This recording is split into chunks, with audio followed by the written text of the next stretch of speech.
Hello everyone, welcome back. Today for our chapter 12, we are going to discuss about the developing and pricing product. This chapter is the continuation of the previous chapter, whereby we focus a little bit deeper on two P's, which is products and also price. In this chapter, we will identify important classification of products.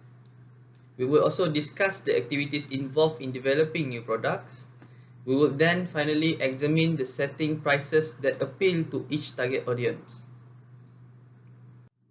When developing the marketing mix for any product, marketers must consider what customers really want when they purchase the products. Then only marketers can plan strategies effectively.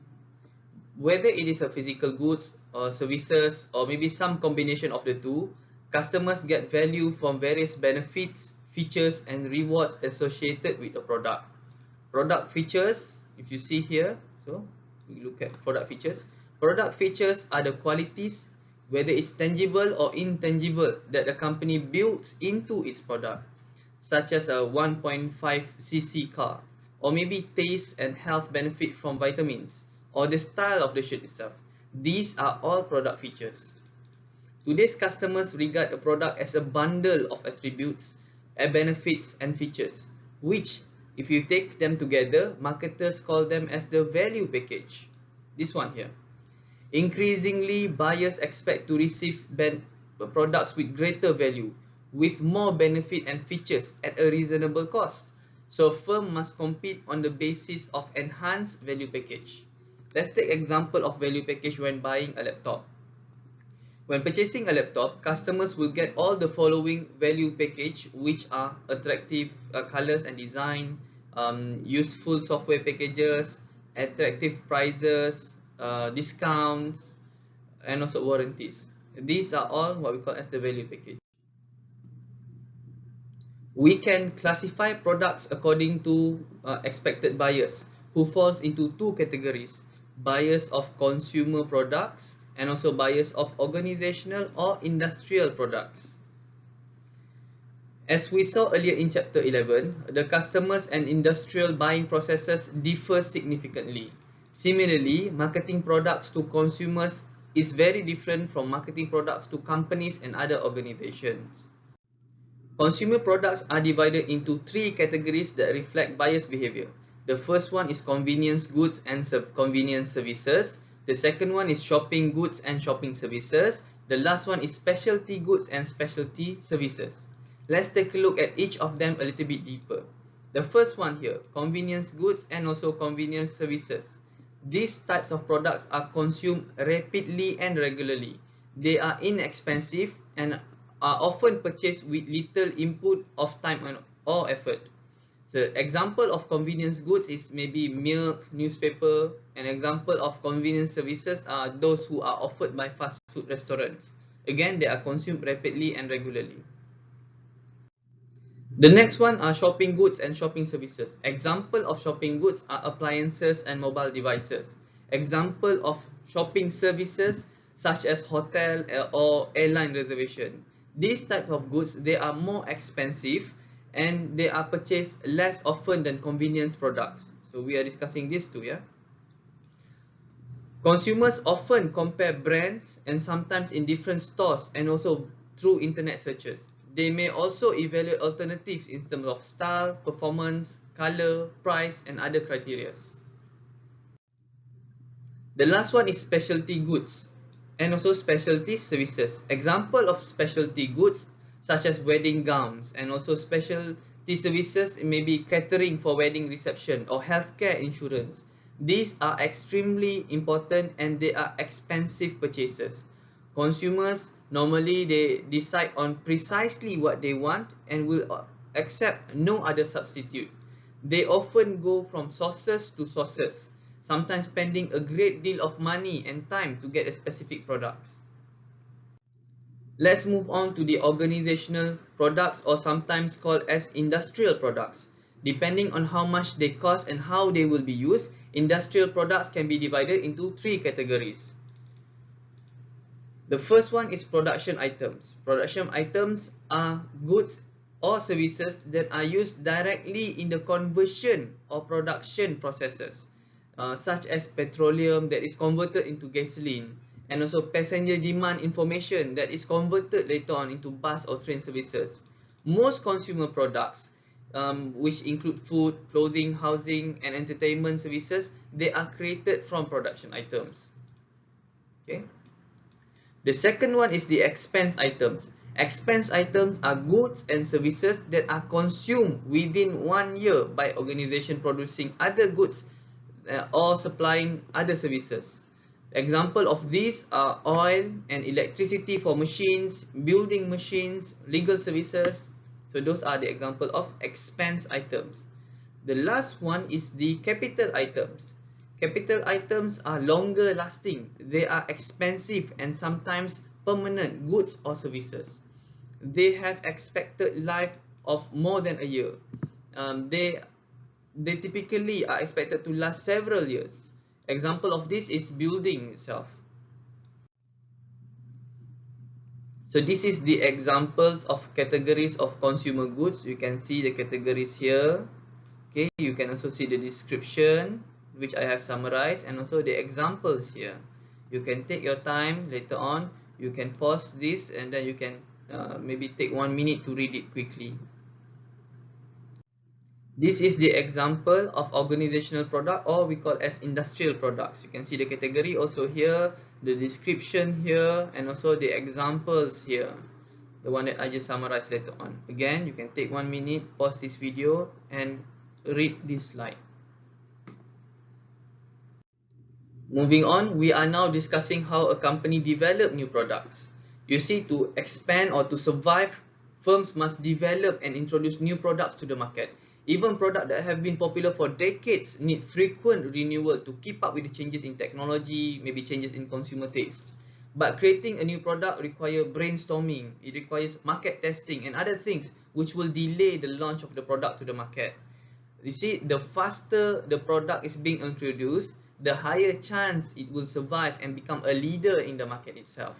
How important is speed to introduce to the market itself? One study reports that a product that is only 3 months late to the market, 3 months behind the leader, loses 12% of its lifetime profit potential. After 6 months delay, it will lose 33% of the profit potential. I'm closing my webcam for a while so that we can see all the wordings here. To increase the chances of developing a new successful product, many firms follow 7 steps of development process. This one here. Normally, this is used for developing physical goods. What we do is that we start the first step by looking at the product idea. Product development begins with a search for ideas for new products. Ideas typically come from consumers, the sales force, research and development departments, suppliers, or even engineering personnel. Once we have the product idea, we will then go to screening process. In this stage, this stage is designed to eliminate ideas that do not align with the firm's ability or objective. A representative from marketing, engineering, operation, finance will provide input at this stage. Once we have screened our ideas, we will then move on to concept testing. Once ideas have been screened, companies use market research to get consumers' input about benefits and prices. The next step is business analysis. You see, after you gather consumer opinions, marketers will then compare production cost and also benefit. And then we will move on to prototype development. Once the firm has determined the potential profitability of a product, engineering, research and development or design groups, they will then produce a prototype. Sometimes this can be very expensive. Once they have produced prototype, we go to the next step, which is product testing and test marketing. We apply lessons from the prototype. Once we have applied lessons from the prototype, the company will go into limited production. It will then test the product to see if it meets the performance requirement. The last step of our development process is called as commercialization. If test marketing proves positive, the company will start to have full-scale production and also marketing. The product will then reach the market. When a product reaches the market, it enters the product lifecycle (PLC).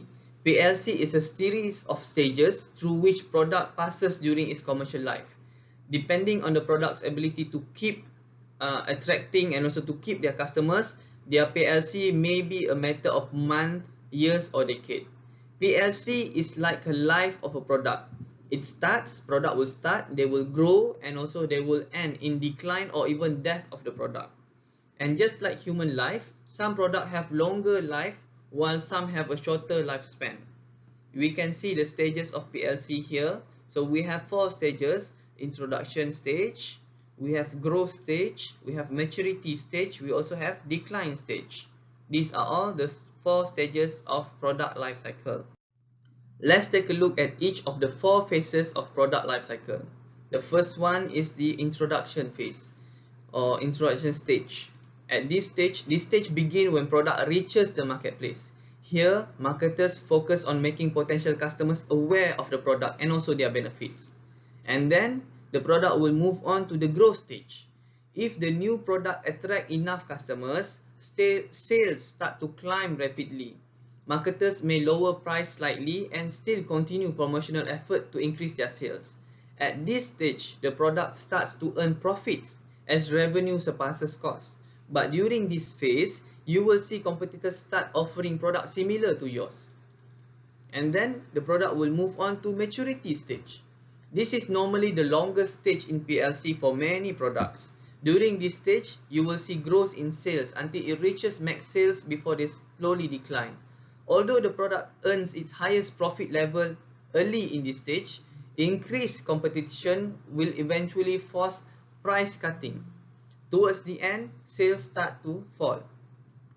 And then they will move on, the product will then move to the next phase, the last phase, which is the decline phase. During this phase, sales and profits continue to fall as new products are introduced in the market, which actually takes away the sales. Marketing will either stop or maybe reduce their promotional effort. You can see this is the profit in the PLC. During introduction, we are making a loss, but during growth, we will start to make profit.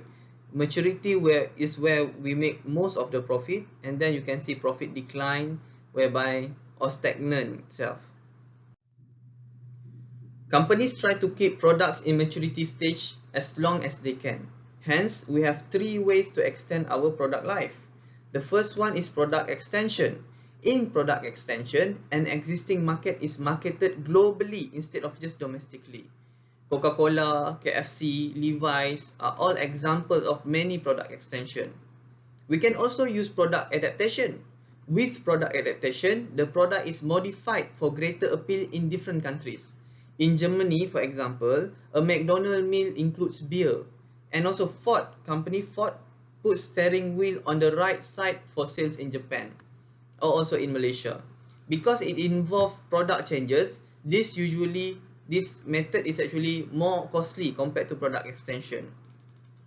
The last one is reintroduction. Reintroduction means reviving. For new markets, so what we do is that we revive for new markets products that have become obsolete in older one. For example, Boeing sell their older models of aircraft to third world countries. So this is reintroduction. As I explained last time, developing a product feature is just a part of marketers' job. Marketers must also ensure that customer recognizes the product, often by using the brands. Branding is actually a process of using names and symbols like Coca-Cola, the Mercedes 3-star logo, or McDonald's Golden Arch. So this usage is actually to communicate the qualities of a particular product made by a particular producers. Brands are designed to signal quality. Customers who try and like a product can return to it again by remembering their brand, their name, also their logo. Brand is a very valuable asset. Companies spend a lot of money for branding purposes, and they are also very protective of their brand. Companies like Starbucks, KFC has seen other smallest companies trying to copy their brand. Several benefits result from successful branding, which can include brand loyalty and also brand awareness. Brand awareness is the brand name that first comes to your mind when you consider a particular product category. What company, for example, comes to your mind when you brush your teeth? For many people, Colgate is the first one to pop up, even though there's plenty more brands out there. Another example, what company comes to your mind when you want to search things online? Most of us will just say Google it. Google is a very successful brand until it is used normally in our daily communication. This table shows the ranking of top global brands based on the estimate of their dollar values. Okay, you can see Apple, Google, Coke, Microsoft, and then others. Okay guys, this is our lecture code for today, NTB0983. Please key in the lecture code. Thank you so much. So move on, we go to pricing. The second major component of marketing mix is pricing. Pricing here is actually the process to determine what customers pay and what the seller receive in exchange for a product. Pricing objective are the goals that sellers hope to achieve in pricing products for sale. Some companies have profit maximizing objective, while others have maybe market share pricing objective. Okay guys, we move on to profit maximizing objective. So when a company focus on profit maximizing, company will normally set prices to maximize profit, and they would start to set the selling prices to which they would sell that will generate the highest total profit. If a company sets a price too low, then they would be forced to sell more products and they would miss out additional profit for each of the products sold. If a company sells too high, then it will make a large profit on each item sold, but it will sell fewer units. Generally, many firms set prices to cover the cost and achieve sales target returns for their owners itself. So if you look at the equation here, you can see the revenue. If we follow profit maximizing objective, the revenue is actually selling price times unit sold, and this is very critical to determine the firm revenue itself. In the long run, businesses must make profit to survive. However, sometimes they are willing to accept minimal profit or even losses just to get buyers to try their products. So this is what we call as market share or market penetration objective. So market share is the company's percentage of the total industry sales for a specific product type. You see, even with established products, market share leadership is very important, that sometimes they are more important than profit itself as a pricing objective. Whatever the company objectives are, managers like to measure the potential impact before deciding on final price. So we have two tools that we use for this purpose. So the tools are cost-oriented pricing and also break-even analysis. So we have the first one. These tools can actually be used alone, but often companies use both tools instead. The first tool is the cost-oriented pricing. Cost-oriented pricing consider the firm's desire to make a profit and it still need to cover production costs. So in this case, what we do is that our selling price would be profit and also the cost itself. So we would determine our seller's cost, and then we decide our profit that we want. That will then be our selling price. Using a cost-oriented pricing, a firm can cover variable costs. So here we can see variable cost. What is a variable cost? Variable costs are costs that changes with the number of units that of a product produced and sold, such as raw materials, sales commission, shipping. These are all variable costs. But you see, firms also have to pay for fixed costs. Fixed costs is actually rent, insurance, utilities that a company must pay regardless of the number of units produced and sold. So if we have a factory that we have to pay rent, if we produce 1 unit or 1,000 units, we still have to pay the same exact rent. That's what we call as fixed cost. And when we use break-even analysis, they identify the sales volume where total cost equal to total revenue, and we assess cost versus revenues for various sales volume and then we show at each particular selling price the amount of loss or profit at each volume of sales. Let's take a look at break-even point. By doing a break-even point, we can actually clearly know how many unit of products we need to sell to cover all our variable and also our fixed costs. When we achieve the break-even point, we don't make any profits, but we are also not making any losses itself. So we have the formula here to use break-even point, which is profit, total revenue minus total fixed cost and also total variable cost. The pricing tool that we discussed previously help managers to set prices of specific goods, but they do not cover pricing strategy based on different situations. Here, we look at the pricing strategies or tactics. In pricing existing product, a firm has three options. Again, this is only for pricing existing product. So, we have three options. The first one is that, look at the first one. The first one, we price the product slightly above the market price for similar product, and we take advantage of our common human perception or assumption that higher price means higher quality. So let's say we have this mouse here that are priced in the market price, they are being sold at 50 ringgit. So we sell it at slightly above, maybe 55 ringgit. And it gives the impression as if this is actually a higher quality price. That's why it is more expensive. So that's the first one. The second one, we can then price our product below market price, but we offer more or less similar quality. This is where we tackle people who likes product which are cheaper compared to competitors. Okay. The last one, we price at or near market prices. So if this is at 50 ringgit, we price it at 49, 51 ringgit, 52 ringgit. So this is actually the third pricing strategy. But this only works for existing products. So we can slightly higher than market, lower than market price, or similar with market price. When we price new products, company can choose between higher prices or lower pricing. We have two options when we introduce new market. The first option is what we call as price skimming. Again guys, this is only for new products. We can use price skimming or we can use penetration pricing. When you use price skimming, we set an initially high price to cover the production cost and also to generate profit. So we start our product with high price. If we use penetration pricing, we start selling our new product at a very low cost. And the reason why is that we don't care about covering cost or generate profit yet. We actually want to establish our presence in the market itself. So high is just to cover cost and also to make profit as soon as possible. Penetration pricing is actually to establish our presence in the market. But you see, price skimming or the high price only works if marketers can convince customers that the new product is very different from their existing product. And also, it can only work if there is no major competitors in the market.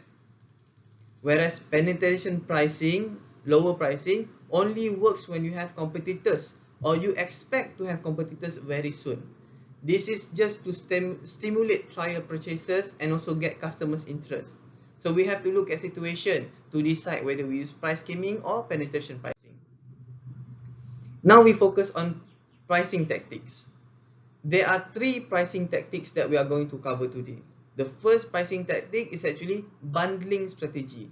A bundling strategy, they group several products together to be sold as a single unit rather than individually. Again, we group several products together to be sold as a single unit rather than individually. Suppose you have two insurance policy with different companies. One for life insurance and another one for auto or car insurance. You may benefit from bundling. That is, you buy both policies as a package from just one company. That's how bundling strategy works. Regardless of the pricing strategy, a company must adopt one or more pricing tactics. Companies selling multiple items in a product category often use price lining. So we offer all items in certain categories at a limited number of price. At a department store, for example, they might predetermine 175 ringgit, 255 ringgit, or 400 ringgit as the price point for men's suit. So all men's suit will be set at one of these three prices. This is what we call as price lining. The last one is psychological pricing. Psychological pricing take advantage of the fact that customers are not completely rational when making buying decision. We are not completely rational. So one type of psychological pricing is called as the odd even pricing. How does it work? It is based on the theory that customers prefer prices that are not stated in even amount of dollars or ringgit. Therefore, customers regard prices of 1,000, 100 or 50 and 10 ringgit as significantly higher than 995, 999.95, 99.95 or 9 ringgit 95 cent, which is they deem as cheaper. So if you put 1,000 ringgit Malaysia or 999 ringgit, people will always perceive that this 999 is still cheaper. This is what we call as odd even pricing, which we can see being practiced everywhere. Sellers must also often resort to price reduction or discount to stimulate sales. Auto dealers, vacation resorts, airlines and hotels, they offer discount prices to stimulate demand during off-peak season. That's all guys for today. So we have covered our chapter, which is chapter 12, where we discuss about pricing and also promotion. Thank you so much guys. Have a good day.